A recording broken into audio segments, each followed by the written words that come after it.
الرحمن الرحیم۔ سورہ بقرہ سورت نمبر 2۔ شروع کرتا ہوں اللہ کے نام سے جو بڑا مہربان نہایت رحم والا ہے۔ آمین۔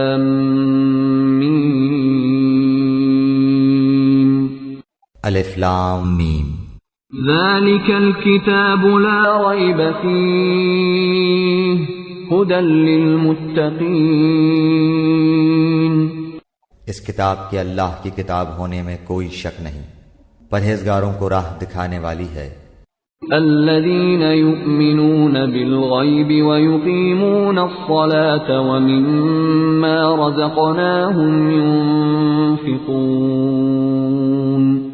جو لوگ غیب پر ایمان لاتے ہیں اور نماز کو قائم رکھتے ہیں اور ہمارے دیے ہوئے مال میں سے خرچ کرتے ہیں، اور جو لوگ ایمان لاتے ہیں اس پر جو آپ کی طرف اتارا گیا اور جو آپ سے پہلے اتارا گیا، اور وہ آخرت پر بھی یقین رکھتے ہیں، اولئک عذاب عظیم۔ اللہ تعالیٰ نے ان کے دلوں پر اور ان کے کانوں پر مہر کر دی ہے اور ان کی آنکھوں پر پردہ ہے اور ان کے لیے بڑا عذاب ہے۔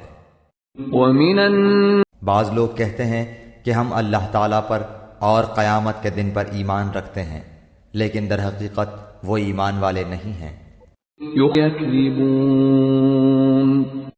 ان کے دلوں میں بیماری تھی، اللہ تعالیٰ نے انہیں بیماری میں مزید بڑھا دیا، اور ان کے جھوٹ کی وجہ سے ان کے لیے دردناک عذاب ہے۔ وَإِذَا قِيلَ اور جب ان سے کہا جاتا ہے کہ اور لوگوں یعنی صحابہ کی طرح تم بھی ایمان لاؤ، تو جواب دیتے ہیں کہ کیا ہم ایسا ایمان لائیں جیسا بے وقوف لائے ہیں؟ خبردار ہو جاؤ، یقیناً یہی بے وقوف ہیں لیکن جانتے نہیں۔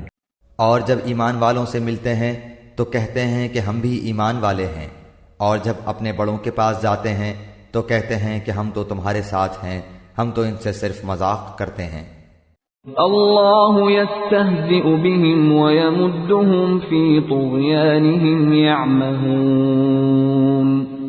اللہ تعالیٰ بھی ان سے مذاق کرتا ہے اور انہیں ان کی سرکشی اور بہکاوے میں اور بڑھا دیتا ہے۔ ما كانوا مہتدین۔ یہ وہ لوگ ہیں جنہوں نے گمراہی کو ہدایت کے بدلے میں خرید لیا، پس نہ تو ان کی تجارت نے ان کو فائدہ پہنچایا اور نہ یہ ہدایت والے ہوئے۔ ان کی مثال اس شخص کی سی ہے جس نے آگ جلائی، پس آس پاس کی چیزیں روشنی میں آئی ہی تھیں کہ اللہ ان کے نور کو لے گیا اور انہیں اندھیروں میں چھوڑ دیا جو نہیں دیکھتے۔ یا آسمانی برسات کی طرح جس میں اندھیریاں اور گرج اور بجلی ہو، موت سے ڈر کر کڑاکے کی وجہ سے اپنی انگلیاں اپنے کانوں میں ڈال لیتے ہیں، اور اللہ تعالیٰ کافروں کو گھیرنے والا ہے۔ قریب ہے کہ بجلی ان کی آنکھیں اچک لے جائے، جب ان کے لیے روشنی کرتی ہے تو اس میں چلتے پھرتے ہیں، اور جب ان پر اندھیرا کرتی ہے تو کھڑے ہو جاتے ہیں۔ اور اگر اللہ تعالیٰ چاہے تو ان کے کانوں اور آنکھوں کو بیکار کر دے، یقیناً اللہ تعالیٰ ہر چیز پر قدرت رکھنے والا ہے۔